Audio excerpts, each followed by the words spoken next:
because he helped us to be here. Thanks to Shirley and Ina for all those years of dedication and helping people, educating people. And thanks again. Okay, my name is VILLEGAS. I'm standing today here because I had a surgery 6 years ago, double lung heart transplant. I want to tell you about my story, a little brief of my story. In 2011, I wasn't feeling good, like Mr. Alderson said before. We don't pay attention to our signs we postpone everything. I go to the doctor next week, next day you feel a little better, I'm fine again. So actually our bodies send us warnings, and sometimes we don't pay attention to that. I'm one of them, you know. So I was working at the time, and I went to see the doctor because I have pain here, actually in the side, and I thought it was my gallbladder what was bothering me. So I went to see the doctor, and after a few days, the doctor called me after the results, and he says, I want you to go right away to the hospital. I said, to the hospital? I'm at work right now. I don't want to stop working just to go to see the doctor because I'm fine. I wasn't fine. So I said to my wife, this is what happened to me. She get mad at me. Actually, she wasn't here. But I called her, and she says, go to the doctor. What are you waiting for? So I left my job earlier, like 10 o'clock. I won't go to the hospital. I went home. I took a little nap. And I said, what am I doing here? I realized I'm wasting my time here. So I took a shower. Then I went to the hospital. I took actually a taxi, and I went to the hospital, and I had to go through the emergency room, but I went to the main entrance. It was like a block away around the corner was the emergency. Okay, I started to walk to the ER. When I get closer, I'm getting tired. I said, what's going on? What happened to me? I have to lean against the wall, and said, what happened? I can barely walk. When I get there, I registered. I said, my doctor sent me here anyway. So they took all my info, and they sent me to a little room over there, and I started to do studies and everything. I said, people coming by. I said, hey, what time am I going home? One of those guys says, you're not going home. I said, well, what do you mean?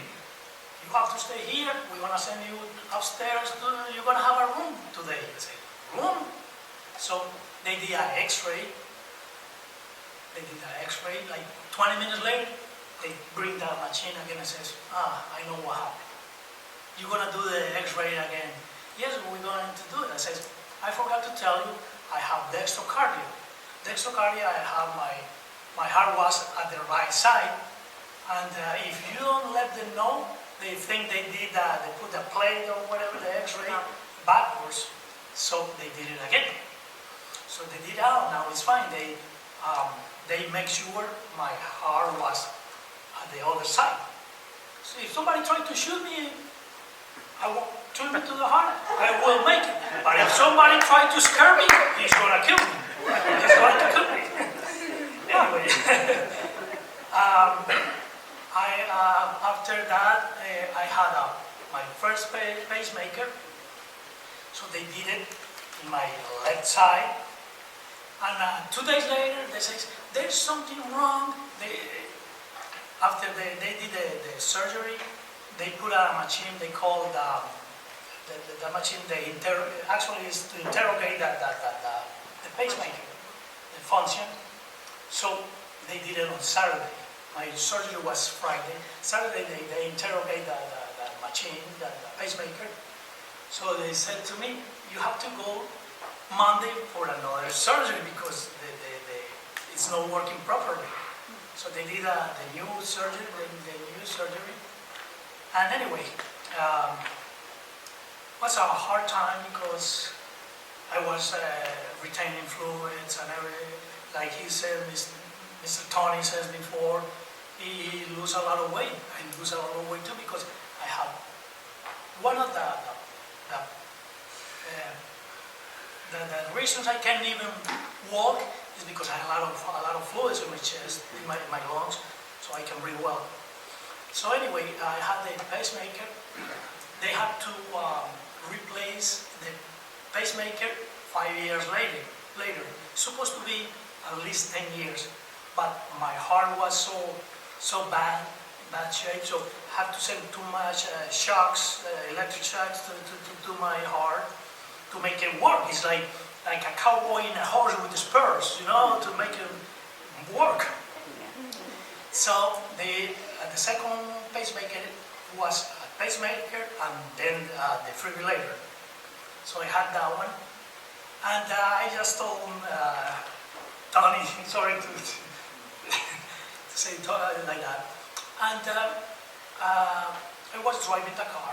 I was going to Miami, and I was with my friend Gus, and I was driving, and I said, "Oh, the car has an electrical problem because I feel that a shock on me, you know, the electricity." He said, "There's nothing wrong with the car is fine." So I pull over, and I stopped. And he looked at me and said, "Are you okay, Juan?" I said, "Yes, Gus, I was too slow." He said, "Hey, we have to call 911 because you're talking too slow." I said, "I'm not talking, I didn't realize." So anyway, I said, "No, we don't call nobody." We wait for a few minutes and I recovered and we went to Miami. Okay, so that's the second pacemaker. They replaced it because I haven't to last long, like I'm saying. It's supposed to be at least 10 years, but only is good for 5. And I felt bad. And like we are hardheads, like we don't want to go to the doctor. And she called here at Mayo Clinic, and they make me go to the hospital. And they, after 5 days over there, they said, "This is it. You have to go to Mayo for your transplants." I ended up here, and I had my. I came here in the beginning for a heart, but I had pulmonary hypertension, so I ended up with double lung and heart transplant. Okay. Before my transplant, every breath was a struggle. Like I said, I can't even walk here by the door because I felt like somebody stepped on my chest. I feel tired all the time, and actually I have a certain life because with that condition, it's hard to have a future. Actually, my health is decreasing every day because the heart is one of the main organs. Okay, and so I never ever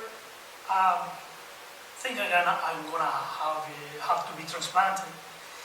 And thanks for people, for the donors, like me said, yeah. Sorry. I thought I wanted to cry, but my wife says you have to have a lady's heart or lungs because you're crying all the time.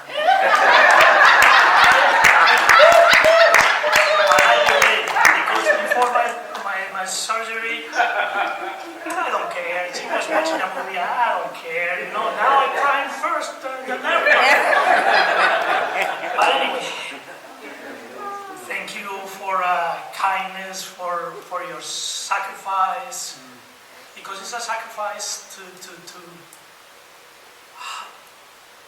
see someone living in somebody's heart, somebody's body. I'm sorry, her heart, whatever. Because it's a lot of courage. It takes a lot because if we don't donate, those organs are going to be lost, because what's going to happen to them? So it's giving a second chance. I said it's not a second chance, it's a second, third, fifth chance, because it's too many chances. To be here, to awake, is a miracle. For me, every morning is a miracle. Because thanks to people like her, like her daughter. And it's hard, like I'm saying, I'm so sensitive. Organ donation isn't just about saving lives. It's about changing lives, restoring families, and creating legacies of love. One donor can save up to their lives, improve lives of the other people. It's unbelievable, it's incredible what one donor can do for the people. We never realize that until we get into that situation. It's hard to describe how I feel, how grateful I am to my donor. I never met their family or them, because the COVID thing, when I had everything came out, but Mrs. Cedric, she said something to me, and I'm going to do it. The family is going to hit for me.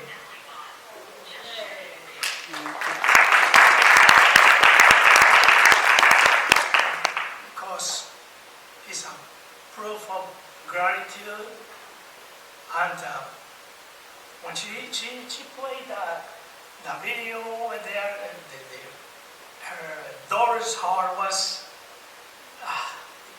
beating there. It's touching, you know. So please, sorry for my Very human. yeah, that's the word. Yeah. You know, I'm a living proof of that gift can do to anyone. So thanks Shirley, to help people to promote that organ